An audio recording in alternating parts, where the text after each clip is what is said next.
Oui, alors peut-être que j'ai les larmes aux yeux. Ça se voit, peut-être.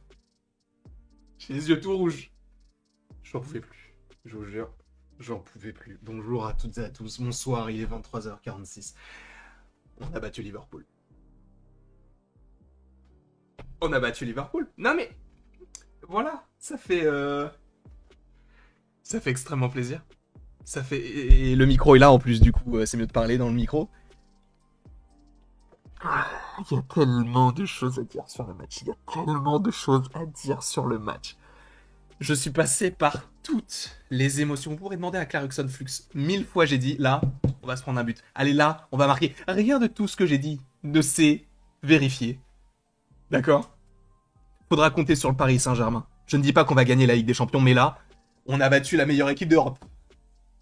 En étant, dans la totalité des deux matchs, meilleur. C'est vrai que sur, on va dire, 80% du match retour, Liverpool a été au-dessus, c'est indéniable, mais il faut saluer toute l'équipe, évidemment, qu'on va finir sur le Jean-Louis Donner, là. On va finir par lui. Mais la charnière centrale, il faut... Commençons par Pacho. Ah, Pacho. Sache que mon enfant s'appellera Warren Junior Pacho. Voilà. Non mais c'est dit, c'est dit. Je te le dis. Mon enfant s'appellera Pacho. Tu es exceptionnel. Sincèrement, on a besoin de toi. C'est toi le leader de la défense. Mais sincèrement, c'est pas Marquinhos. Je te promets, c'est pas Marquinhos. C'est pas Beraldo, c'est pas Lucas Hernandez. C'est toi. C'est Pacho. Mais oh là là, oh quel plaisir. Oh quel plaisir. J'étais... Là, en fait, le truc, c'est que je crois que c'est... Alors, c'est pas de la... Enfin, il y a une... Comment on appelle ça? Pas une hormone, mais un truc qui se libère quand c'était stressé, et là, c'est bon. Je sais plus comment ça s'appelle. L'endorphine, j'en sais rien, je m'en branle. Donc, Pacho, exceptionnel. Tu as été monstrueux. Que ce soit sur tes interventions lorsque les joueurs de Liverpool étaient censés marquer et toi t'étais là genre tu fais quoi là? C'est là-bas. Et là t'as été exceptionnel sur ce match-là. Et en vrai, pour moi t'es... Alors tu n'es pas la meilleure recrue de ce mercato parce qu'il y a Joao Neves, mais t'es exceptionnel. Sincèrement. Personne ne croyait en toi au début, en tout cas les détracteurs du Paris Saint-Germain disaient mais c'est qui Pacho, il va rien faire. Il était là. C'est un grand match qu'on a joué ce soir. C'était un grand match qu'on a joué à l'aller. Il était là dans les deux. Lui, c'est pas quelqu'un qui va avoir froid aux yeux. Lui, c'est un défenseur pas bouché, mais qui est là pour défendre. Il veut pas bien relancer. On en a rien à faire de bien relancer. Nous, on relance. C'est tout. On dégage la balle, loin, comme il faut, et on se débrouille avec ça. Et il l'a fait superbement bien. Pacho, je te tire ma révérence, frérot. T'es un patron. Tu es, ce soir, pour moi, le patron de la défense. On peut parler de Marquinhos. Marquinhos, pour moi, il a fait son temps. Pour moi, il a fait son temps. En fait, défensivement, il n'a plus les jambes qu'il avait auparavant. En plus de ça, il n'a plus, et est-ce qu'il a déjà eu, l'étoffe d'un leader? Parce que pour moi, le leader ce soir, c'était pas lui. Hein. Les leaders s'appelaient Pacho, Vitinha, Dembélé, et je peux t'en citer plein d'autres. Donnarumma, mais pas Marquinhos. Donc s'il y avait une ombre au tableau, à la limite, ce serait Marquinhos, s'il fallait vraiment être tatillon. Mais Pacho, mon Dieu. Ensuite, les ailes.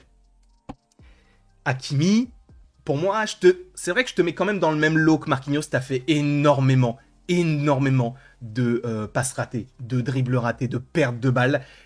Mais t'étais là du début à la fin.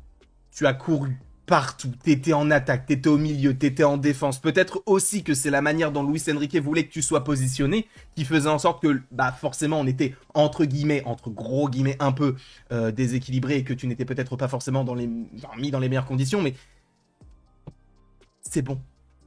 C'est bon. C'est pas grave. T'as le droit d'avoir des matchs moins bien, c'est normal. Nuno Mendes, j'ai l'impression que toi, on connaît Matuidi et ses 3 poumons.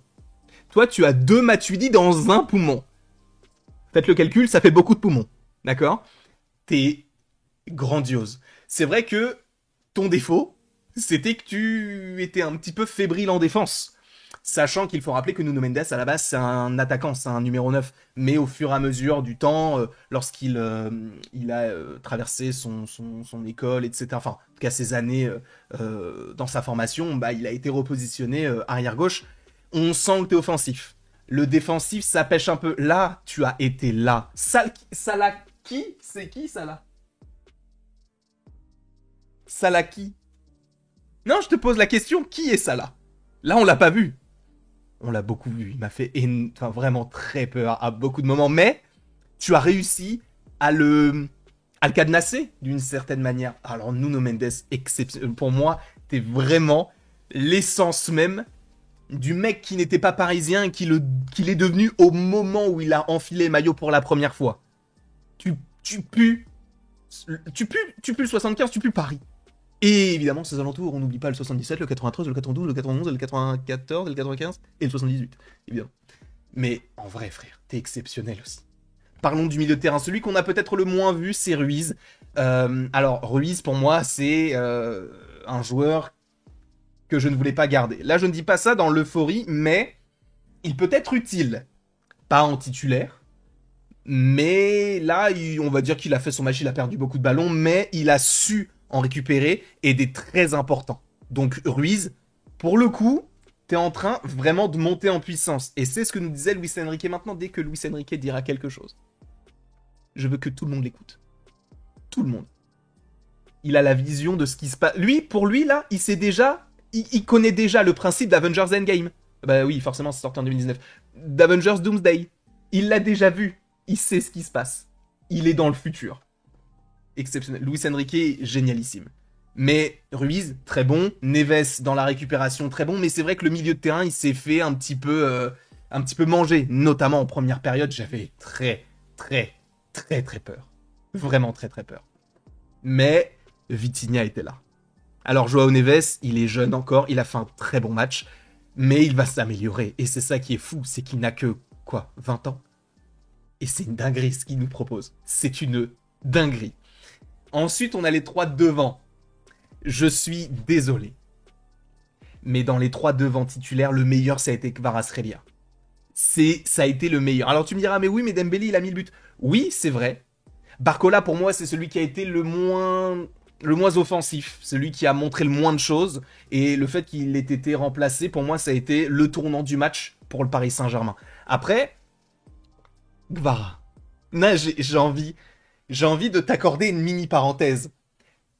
C'est vrai que tu n'as pas été décisif, tu n'as pas fait de passe D ou de but, mais on n'en a rien à faire. C'est bien beau sur les lignes de Football Manager, 23 matchs, 7 buts, 5 passes D. On n'en a rien à faire. Là, le match que t'as fait là, c'est je sais pas si on se rend compte, mais c'est mieux que tout ce qu'a fait Kolo Muani dans l'histoire du Paris Saint-Germain. Donc en 1 an et demi. C'est mieux que tout ce qu'a fait Kolo Muani en un match. Et pourtant, t'as pas été décisif, t'as pas fait les passes que tu fais, les prises d'initiative, les frappes. Ça se sent qu'il ne manque que ça pour avoir ce côté décisif.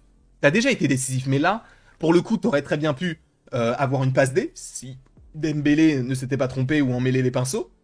La frappe que tu fais, là, qui est contrée légèrement, ça, pour moi, en vrai, ça rentre. Alors, on ne connaît pas parfaitement la trajectoire du ballon, peut-être que le gardien aurait été dessus.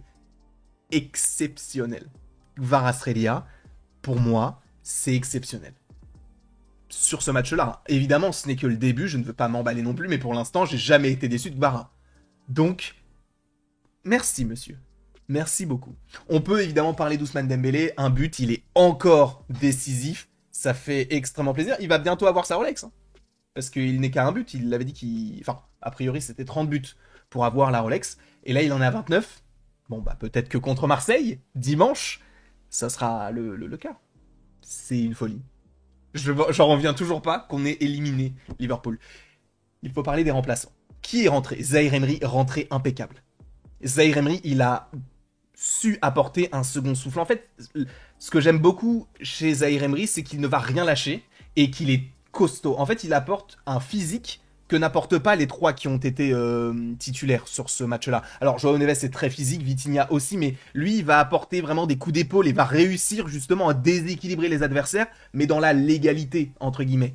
Et il a réussi à faire ça notamment vers Darwin Nunez et tout. Et ce qui est marrant, c'est que Enfin, ce qui est intéressant, notamment dans sa manière d'être, c'est que il va être bousculé, il va être poussé, on va lui tirer le maillot, il ne va rien dire du tout.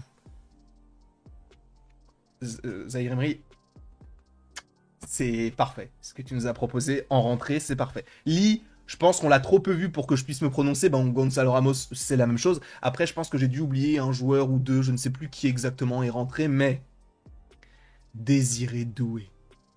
Faut revenir sur ton match, frérot. T'as joué quoi?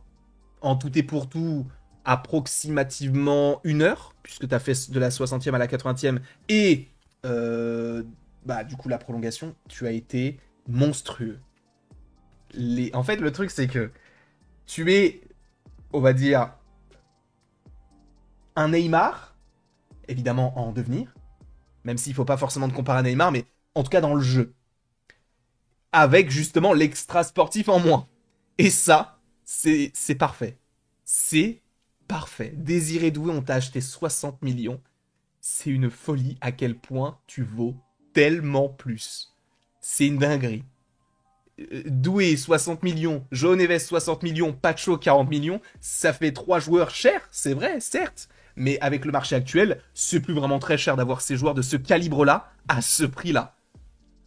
Encore une fois, on a réussi à vaincre le grand Liverpool, la meilleure équipe d'Europe actuellement, alors qu'on avait galéré contre le PSV Eindhoven, qu'on avait galéré contre Girone, qu'on a perdu contre le Bayern, qu'on a perdu contre l'Atlético, et on a battu la meilleure équipe d'Europe. Le charme de la compétition. En vrai de vrai, je vois pas d'autre explication. Sincèrement, je vois rien d'autre. Ce qu'ils nous ont proposé ce soir, c'est exceptionnel. Je me répète, mais c'est le cas. Doué, vraiment, mais signe à vie. Je vais peut-être un petit peu vite en besogne, mais et s'il n'est pas appelé en équipe de France, c'est incompréhensible. S'il l'appelle pas lui et qu'il appelle des Kolo Muani, mon ref, je comprendrais pas du tout. Et, s'il vous plaît, parlons. Ah si, il y avait Beraldo qui était rentré. Parlons de Donnarumma. Donnarumma. Déjà, il faut rappeler qu'il s'appelle Gianluigi. Tu vas te dire, c'est stylé comme prénom. En français, il s'appelle Jean-Louis. Gian, c'est Jean. Luigi, c'est Louis. Il s'appelle Jean-Louis. Il a une calvitie, mais j'ai rarement vu ça, hormis dans le monde du jeu vidéo. C'est une dinguerie. D'accord? Les gars. Donnarumma fait une énigme. Tu as arrêté 2 pénaltys. On sait que ton point fort, c'est être bon sur ta ligne. Mais c'est ça qui est paradoxal, c'est que tu es très grand. Donc te coucher au sol vite, c'est compliqué pour toi parce que tu dois bouger ton grand corps. Mais tu le fais tellement bien. Tu as été décisif. Des fois, je me suis dit, mais pourquoi, vraiment, premier degré, pourquoi tu ne captes pas la balle? Pourquoi tu dis pas, ok, je l'ai, pour plutôt de faire ça. Je comprends que ça t'évite. En fait, c'est plus rapide de la repousser directement que de la récupérer, de te le relever et de la lancer. Mais des fois, tu nous mets en danger. Tes prises de balles au pied sont catastrophiques. Je n'ai jamais vu ça depuis Apula Edel. Ce qu'il nous a proposé Donnarumma, c'est tellement incongru. Il nous a fait le match qu'on attendait de lui. Il ne s'est pas pris de but. Il a arrêté 2 pénaltys. Qu'est-ce que tu veux de plus que ça? Oui, Doué, mais le pénalty, là. Ok. Mais c'est grâce à Donnarumma qu'on gagne en vrai, parce qu'il arrête les deux. Parce que tu peux très bien marquer, mais si tu n'arrêtes pas de pénalty, bah ça continue indéfiniment. Exceptionnel. Encore une fois, je me répète, mais Donnarumma, là, c'est homme du match. Je vois pas d'autre solution. En tout cas, je vais aller me faire une petite verveine. Ça va me calmer. Merci beaucoup à vous d'avoir été présent devant cette vidéo. N'hésitez évidemment pas à l'aimer, à la partager, à la commenter et à vous abonner si ce n'est pas déjà le cas. Et après tout ceci, il ne me reste plus qu'à vous dire à la prochaine.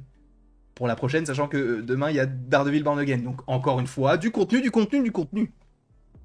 Et merci encore une fois d'avoir été présent. On se retrouve d'ici quelques temps pour de nouvelles vidéos et pour de nouvelles aventures. Et d'ici là, passez une excellente journée, évidemment.